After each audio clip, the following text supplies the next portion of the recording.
Kabanata 17, Immature.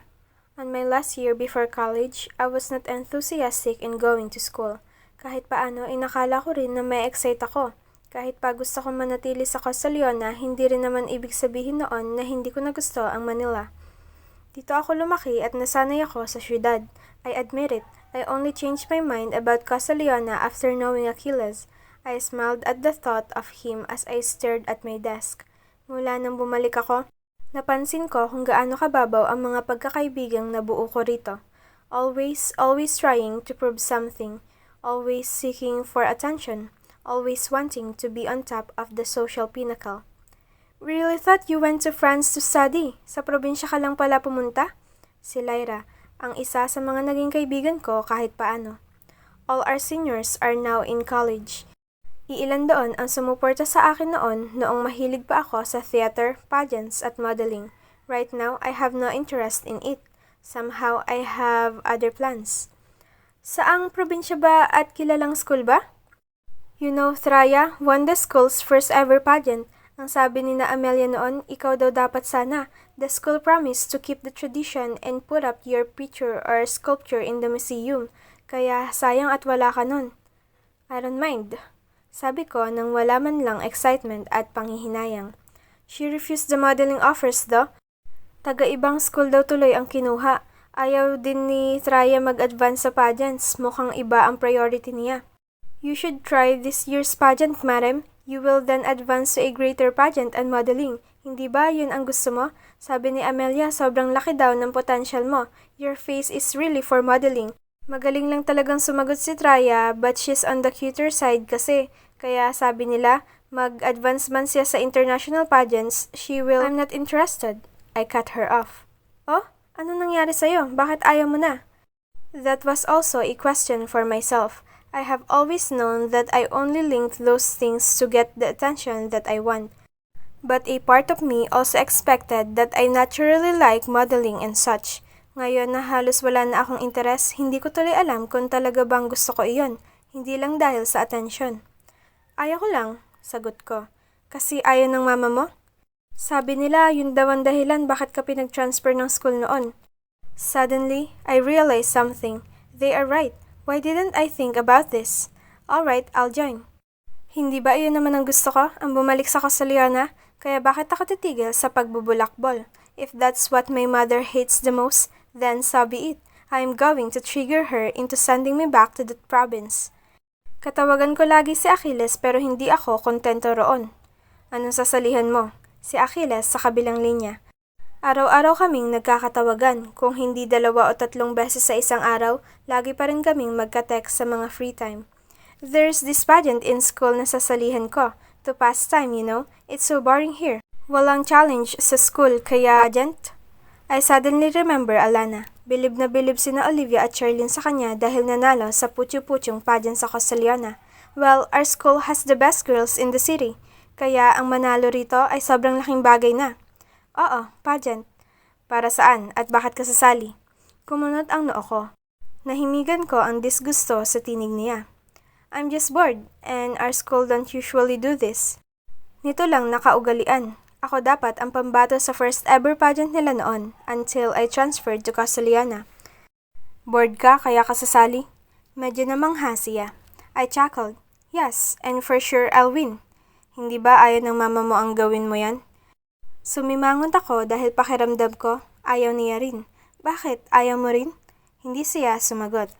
I want to do it. Sabi ko, ayaw sabihin sa kanya ang tunay na dahilan. Achilles won't agree with all my hidden agendas. He is always for the good. Even when my mother dislikes him, he'd always make me follow whatever my mother wants. Kaya hindi ko sinabi ang totoong dahilan. Bakit pa may pageant sa school nyo? May pag-aalinlangan sa boses niya.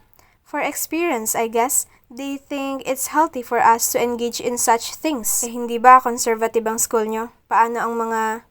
Hindi niya tinuloy pero alam ko na ang ibig niyang sabihin. It's an all-girls school, Achilles, kaya kahit na may swimsuit competition, walang makakita. Hindi iyan ang ibig kong sabihin, Maria Emilia. I smirked at the sudden change of his tone. Mas naging seryoso at malamig iyon. Although some of the boys from the school near us will probably gate crash, I said that with a purpose. Hindi ko gusto ang naiisip mo. Paniguradong may dahilan ng mama mo kung bakit ayaw ka niyang sumali sa mga ganito. Mas mabuting sundin mo na lang. Wala na naman siyang sinabing bawal na gawin ko rito sa school kaya sasali ako. Then I decided to change the subject just so I could get away. Are you working? He let out a huge sigh. Oo, magpaalam ka muna sa mama mo tungkol sa pagsali. Achilles, it's a student activity. Don't worry about it. Teka, ilang araw ka nang absent? Medyo nag-aalala kong tanong. Noong nakaraang buwan, nakwento ni Achilles na nahirapan siyang magpatuloy sa huling taon ng high school dahil sa mama niya. Lumalala ang kalagayan ng mama niya at madalas itong isugod sa ospital. Sometimes I offer him money from my allowance but he won't take it. Alam ko na rin iyon bago pa lang ako mag-offer pero sinusubukan ko pa rin. Kaya ngayon, nag-aalala ako sa kanya. Marami na siyang absent. Gustong-gusto niyang makapagtapos na sa taong ito kaso mukhang mahirapan palalo siya dahil sa sitwasyon. Ayos lang, ipapa-assignment ang ibang kailangan kong tapusin. Gusto ko na sana mag-drop out pero binigyan ako ng pagkakataon. Ayaw kong sayangin. Nanliit ang mga mata ko sa narinig. Ipapa-assignment nino. Ng mga teachers, madam. Medyo mariin niya sinabi dahil alam niya ang ibig kong sabihin. Sinong teacher? He sighed heavily again. Halos lahat ng teachers. Lalo na si... I said waiting for him to mention Alana. Alana is already practicing her first teaching years in our school. She is one of Achilles' teachers right now, and it really doesn't sit well with me. Minsan naiisip ko na sobrang unfair. Alam kong magkaibigan sila ni Alana kaya talagang magkakausap sila. At ngayon, dadagdagan pa na nakikita sila halos lagi. Mas lalo lang akong nababagabag. Samantalang ako, walang kasalamuha na lalaki. Nikolai is in Iloilo most of the time while Marcos is also in Casaliana. Next year pa si Marcos lilipat dito sa Manila. I know Achilles doesn't have time for girls, lalo na ngayon. Halos wala nga siyang oras sa pag-aaral. Pero paano kung dahil sa lungkot niya o pagod niya, he'll find comfort in Alana's arms? We are not boyfriend and girlfriend yet. Back in Casaliana, I was okay with that. Now we're not together, I am starting to feel a little insecure about it. Kaya naman malaking tulong sana kung magalit na naman si mama at pauwiin niya ako ng Casaliana. For sure by now, she thinks that I don't like Achilles, kaya mapapanatag siyang pauwiin ako. Lalo na si Alana Achilles, sabi ko dahil hindi niya dinugtungan. Tinutulungan niya na maging assignment ko ang ibang inaaral. Then what's next? Tutulungan ka rin niya sa assignments mo? Kaya ko ang assignments ko. What if she will offer and you are always working, you won't have time to read more? She's busy with her job, madam. Huwag mo nang pag-isipan ng masama. May gusto siya sa'yo. Does she know that we are still communicating? He sighed. Hindi namin napag-uusapan. Napaahon ako at biglang kinabahan. At huwag mo na siyang pag-isipan ng masama. Hindi naman siya... Are you siding with her? She will be encouraged dahil wala na ako diyan at lagi pa kayong nakikita. Stop it, Maria Emilia. You are thinking too much. No, I'm not. I know, Achilles. May gusto siya sa'yo. She disguises it with friendship and wanting to protect you from me, but obviously... Ginagawa ni Alana ang trabaho niya. Higit pa nga para lang matulungan ako. Nagmamagandang loob siya. Higit pa para ma-impress ka. She is helping you out because she likes you. He chuckled. Huwag na natin pag-isipan ng ganyan ang ginagawa ni Alana. Wala naman siyang sinabi sa akin at lalong wala yan sa isipan ko, kaya tigilan mo na ang pag-iisip ng ganyan. Why are you defending her? She judged me. At hindi ba sabi mo na ayaw mo ang mga nahuhusga sa akin? Bakit hanggang ngayon nag-uusap pa rin kayo? He laughed a bit. Madam, casual kami nag-uusap ni Alana. I'm her student. Somehow, that thought made me furious. Achilles, Alana's student. I can imagine Alana in a light miniskirt with a book in hand while the tall Achilles sitting on his chair at her mercy. Lalong sumama ang pakiramdam ko. Anong gusto mong gawin ko? Hindi na siya kausapin? Napagsabihan ko na sila at tinanggap naman nila. It's pretty immature if I cut cards even when they admitted their mistakes, lalo na dahil nakikita kami sa school. Then why don't you just cut cards with me instead? Tutal, tayo naman ang hindi nakikita. Madam. I then dropped the call and put my cell phone at the pit of my back so I won't be tempted to answer when he calls back. Nagiinit ang pisngi ko sa galit. Alam kong baka nga nag-overreact ako pero ayaw ko nang bawiin. Nainis ako na malayo kami at lalo pa akong naiinis na malapit si Alana sa kanya at siya naman walang plano na putulin ang relasyon nila. Achilles called 3 times. Hindi ko sinagot ang tawag niya. Pero nang tumigil siya sa pagtawag ay mas lalo lang akong nairita. What? That's it? I got angry and he tried to call me just 3 times? Malayo na nga kami sa isa't isa, hindi pa siya nagsisikap na ayusin kami? Umuwi na lang ako sa amin at gumabi na, hindi na ulit siya tumawag. I cried after dinner inside my room. Hindi ko alam kung papangarapin ko pa bang umuwi ng Costa Leona kung ganito siya. Pinunasan ko ang luha ko at pinagpatuloy ang pagsasubmit ng application kahit ganoon ang iniisip ko. At least kung ayaw niya na sa akin, edi babalik ako ng Costa Leona at ipamumukha ko sa kanya ang sinayang niya. My thoughts escalated pretty quickly, but still my plans didn't change. I will push through the pageant at sasali pa ako sa ibang modeling stint na galing sa mga seniors namin noon. Wala na akong pakailam kung nag-away kami ni Achilles. Babalik ako ng Costa Leona. With my raging thoughts, my phone suddenly rang. Nagkukumahog agad akong lumapit para tingnan kung sino iyon at nang nakitang si Achilles, hindi ko sinagot. Nakatunga nga ako habang tinitignan ang cellphone na maingay dahil sa tawag niya. Isang beses tapos nawala. Kabado na hindi niya na ako tawagang ulit, kinuha ko ang cellphone ko. Tinapon nga lang ulit nang tumawag siya ulit. I walked away and went to my bathroom to freshen up. I'm going crazy. Bumalik ako sa kama kung nasaan ang cellphone ko. Umiilaw bago namatay ang tawag. Scared again that he won't call me the 3rd time, I picked it up only to see him calling for the 3rd time. I sighed and decided to end my agony and answer the call with a monotone. I don't want him to think that I am excited for it. What? I said annoyed. Ba't di mo sinasagot ang tawag ko? Kalmado niyang tanong. Tumawag ka pala, I didn't see it. I called you immediately after you dropped the call earlier today. At ngayon naman, hindi na ako nakatawag kanina dahil sa trabaho. Napakurap-karap ako habang nakikinig sa kanya. Ngayon lang natapos, pauwi pa ako. I looked at the time and saw that it's 10 p.m. I hope you aren't asleep yet kasi mukhang galit ka nang babaan mo ako ng tawag kanina. I bit my lower lip and realized that it was selfish of me to expect him to call me the whole day just because I was upset. Oo, dahil pinagtatanggol mo si Alana. Still, I didn't drop this subject. Hindi ko siya pinagtatanggol. Ang sinasabi ko lang, wala naman siyang ginagawang masama. Walang ginagawang masama? May gusto siya sa'yo, I said with renewed anger. Wala naman siyang nasabi at hindi naman yon ang dahilan kung bakit niya ako tinutulungan sa school. Gaya ng ibang teacher din siya at natural na tulungan niya ako. Nahihiya na nga ako at gusto ko nang tumigil para hindi na makaabala. How sure are you? Marem, putol niya sa akin. Gusto ko nang tumigil at mag-focus sa pagtatrabaho pero gusto ko rin makapagtapos. Kahit high school lang muna, para naman pareho tayo. Natigilan ako sa sinabi niya. My eyes widened a fraction as his breathing got more defined because of the stretched silence between us. Kahit na kailangan ko magtrabaho sa susunod na taon, gusto ko pa rin makapag-aral balang araw. Para magawa yon, kailangan ko magtapos sa taong ito. Alana and my other teachers are helping me out. I owe them the respect and appreciation. Kaya sana huwag mong pag-isipan ng masama si Alana at wala naman siyang ginagawang ganon.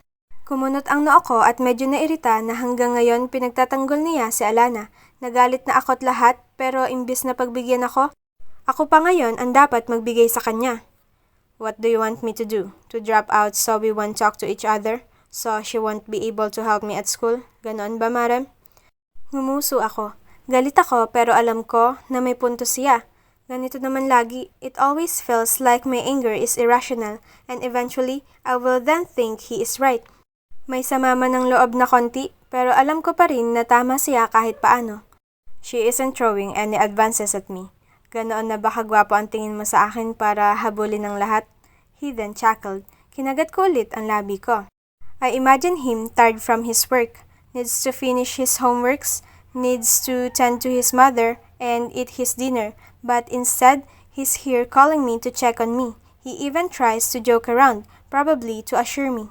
At huwag kang mag-alala, hindi naman ako easy to get. My lips stretch for a smile even when my eyebrows are furrowed from my shallow anger. Tumigil ka nga, he chuckled. Bakit gising ka pa? O nagising ba kita sa tawag ko? Sorry, this is my only time to call you. Kumain ka na ba? Tanging na itanong ko dahil medyo na-guilty sa sobrang petty ko minsan. I still don't like Alana. I hate how Achilles is rational. I want him to cut the cords. Pero alam ko rin na tama siya. Wala naman talagang problema. It's just my insecurities. At masyadong selfish at immature ang gusto kong mangyari. Hindi pa. Magluluto ako pagka uwi ko. Magluluto pa? Hindi ka pa ba gutom? Bumili ka na lang. Wala nang bukas ngayon. Okay lang. Mabilis lang naman. He said.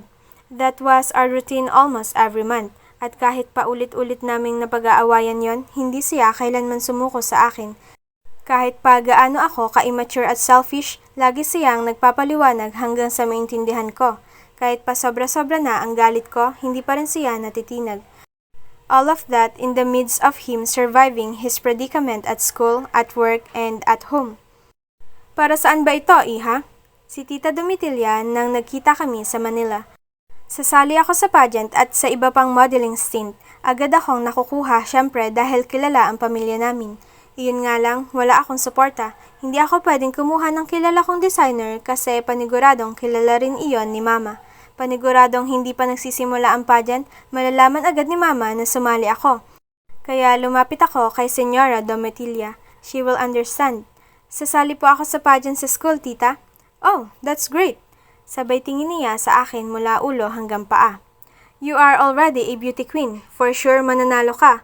Pero pumayag ba si Alondra dito? I remember you telling me that she disliked these things for it will expose your family to the public too much. Umirap ako at umiling kay tita. Of course not. Wala pa ring nagbago, tita. Naningkit ang mga mata ni Tita Domitilla. Nasa loob kami ng opisina ng designer na inirekomenda niya. Of course, I will pay for it since I will use it for my pageant night. Hay nako, itong si Alondra. Kung may babaeng anak lang ako, I'd give in to all her whims. I smiled and know that she is telling the truth. Ako pa nga lang spoiled na sa kanya, kaya rin siguro hindi sila magkasundo ni Mama. Dahil ibang-iba sila ng ugali. Do you need it very soon, Iha? I'd want to let the designer design a gown for you. Gusto ko yung pinakamaganda at elegante, like your family's emblem. She then smiled sweetly. May nagustuhan na akong elegante na design kanina, tita. Baka yun na ang kukunin ko. No, it shouldn't be a pre-made gown. Gusto kong magpa-design ka at nang masunod ang talagang gusto mo. But I need it soon. Then we'll pay triple for it to be done soon. Nagulat ako sa sinabi niya. At ako na ang magbabayad. Huwag ka na mag-alala. I will support you on this. I hate that Alondra is not supporting your hobbies. Talaga po? I was touched and shocked that she is this supportive. Thank you, tita. She then smiled. You can always count on me, Iha, and thank you for always trusting me in these things. Hindi bali na ngang malaman ni Alondra. Know that I will always be on your side. She smiled more. Niyakap ko si Tita Domitilla. May mga araw na pakiramdam ko wala akong kakampi. Nakakalimutan ko yata ang mga araw na tulad nito na may taong kakampi ako sa katauhan ni Tita Domitilla. Indeed, she helped me. The designer created the gown I liked. Dumagdag lang iyon sa dahilan kung bakit ako nanalo dahil maganda ang gown mismo at confident ang pagdala ko. I also had the perfect answers and because I'm confident and driven, I didn't even have a strong competitor among the candidates. Nobody came close. What is this? My lips stretched a little as I watched the newspapers slide on my mother's large table. Kitang-kita ko ang galit sa mga mata niya. Ipinatawag niya ako para doon, at dahil ramdam ko ang galit niya, hindi ko na napigilan ang pagkakatuwa. You joined this without consulting me? She said icily. Akala ko lang ayos. I acted shocked. At ano to? Pinadoos-dos niya ang iilan pang magazine kung saan ako na-feature. Well, I was offered to be a model and teen idol, so... You know that I don't like this for you! I acted more shocked at her sudden outburst. Sinabi ko na sa'yo na delikado ang trabaho ng papa mo at galvez ka. This is not the doings of an elegant woman. This is pathetic attention-seeking. Pathetic attention-seeking? I want to be a role model, Mama. And being a model and joining pageants are ways to do that. You are a galvez. This is all too materialistic and cheap. Paano ka magugustuhan ng mga kapwa natin kung ganito ka-expose ang buhay mo? People want to stay low-key. The Hidalgos, the Sevillas, nobody will like you. You are downgrading our family name. Medyo na-insulto doon, naging totoo tuloy ang galit ko. Bakit? Hindi naman ako nagpapa-impress sa mga Hidalgo o Sevilla o sino pa riyan ah? Why can't you be like Tita Domitilla? Natigilan siya at unti-unting umikot sa lamesa niya para malapitan ako sa harap. Kaya siguro kayo hindi nagkakasundo kasi mabait siya at ikaw masahol ang ugali mo. You don't support me in anything. I will pursue what I want and I won't listen to you. Nilapitan ako ng tuluyan ni Mama at niyugyog. Ramdam ko na naman ang gigil sa galit niya. Ano ang kinalaman ni Domitilla dito? Well, she lent me her designer. She helped me score the gown. She supported me in ways you never could. Ang alam mo lang naman ay ang parusahan ako for the pettiest things. You are not even there whenever I need you. You're only there when you think I screw up. You're only there to... Lumagapak ang matinding sampal sa pisngi ko. Natigilan ako dahil doon. You think I want to punish you? You always make me do it. At mukhang mapipilitan na naman ako ngayon dahil sa mga pinagagagawa mo. She screamed. Tumunog ang telepono sa study ni Mama. She looked at me, breathing heavily. I thought she will ignore the ringing phone but then she withdrew from our argument, umatras at lumapit sa telepono. Pumuntong hininga siya at mukhang sinikap na pakalmahin ang boses. Yes? Madam, pasensya na po. Tumawag naman ako agad pero nagmamadali si Admiral kaya hindi na naabutan. I can hear her secretary. What? What do you mean? Umuwi po siya ng Castellona. Hindi siya nagsabi. Rinig ko ang taranta sa boses ni Mama. Critical na po kasi si Leona Riego.